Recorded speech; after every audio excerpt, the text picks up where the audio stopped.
Denis, je suis illustrateur en freelance depuis maintenant 6 ans. Ça fait à peu près 2 ans que je travaille avec les éditions de l'Homme sans nom, pour lesquelles je fais les couvertures de romans. Et à côté de ça, des illustrations pour des jeux vidéo, des jeux de société, des jeux de cartes, toujours un peu autour du thème fantastique.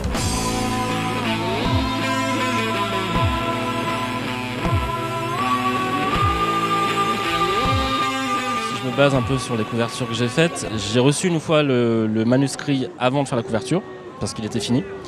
Mais ça peut arriver des fois que le manuscrit soit pas terminé, en fait. Donc pour des questions de rapidité, bon, on m'envoie un petit brief. On me dit, voilà, je t'explique vite fait la thématique. L'auteur envoie aussi un brief avec des images de référence, parfois même des croquis d'une petite mise en scène, avec des extraits du texte, si elle a réussi à en faire quelques-uns. Et puis on discute beaucoup entre nous justement tout au long du processus en fait, de la réalisation de la couverture pour voir ce qui va pas, faire les petites retouches. Donc, mais en général, on arrive toujours à prendre la bonne direction assez rapidement et voilà. Mais on ne reçoit pas le manuscrit toujours avant, quoi. Je crois qu'il n'y a vraiment pas de recette miracle, il faut juste arriver à ce que ça soit accrocheur, du coup, graphique, enfin il faut que ça soit graphique en fait.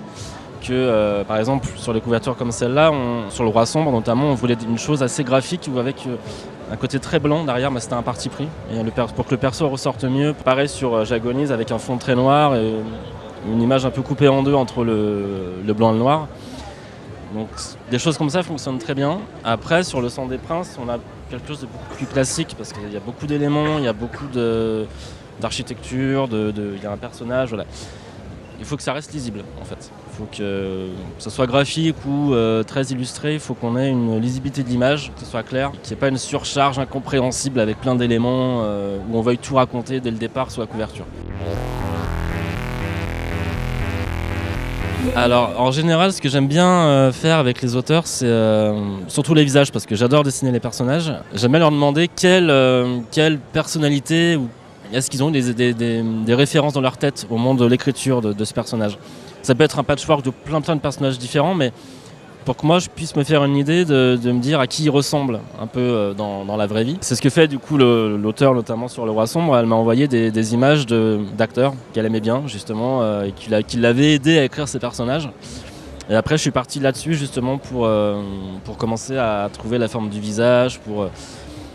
Alors autant sur J'agonise, bon c'est vrai que la référence était assez flagrante d'entrée de jeu, mais sur d'autres c'était un mélange de plusieurs acteurs différents au niveau du regard, au niveau de l'ossature, mais parce que voilà, elle m'avait dit j'aime bien l'ossature de tel acteur avec les yeux de tel acteur, c'est un petit mélange comme ça, voilà.